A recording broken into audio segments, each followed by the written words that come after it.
बिस्मिल्लाहिर्रहमानिर्रहीम अस्सलाम वालेकुम। फाइलर के हवाले से बात करना चाह रहा हूँ। इसको एक मैसेज ही समझ लें कि 31 अक्टूबर यानी आज जब ये मैं रिकॉर्डिंग कर रहा हूँ तो 29 अक्टूबर है। 2 दिन के बाद टैक्स रिटर्न्स फाइल करने की आखिरी डेट है। इसके बाद हो सकता है एक्सटेंड ना हो।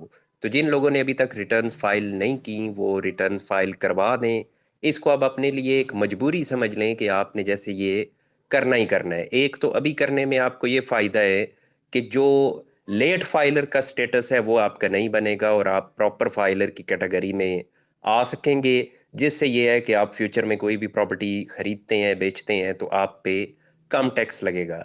सेकंड ये है कि अभी कल की खबर थी कि जो वजीर खजाना साहब हैं वो ये बात कर रहे हैं कि नॉन फाइलर्स को ना हम प्रॉपर्टी खरीदने देंगे ना बेचने देंगे, ना वो गाड़ी खरीद सकेगा ना बेच सकेगा। यानी उसके ऊपर कोई इस तरह की रिस्ट्रिक्शंस लगाई जाएंगी कि हर बंदा मजबूर होके टैक्स रिटर्न्स फाइल करेगा और फाइलर के नेटवर्क में शामिल होगा।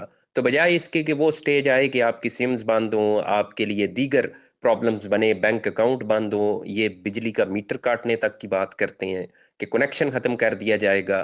तो जब ये तमाम तरह की पेनल्टीज सामने आ रही हैं और ये रिस्क मौजूद है कि आपके लिए इसमें से कुछ भी ऐसा हो सकता है, तो बेहतर अमल यही है कि वो होने से कबल आप रिटर्न्स फाइल कर दें।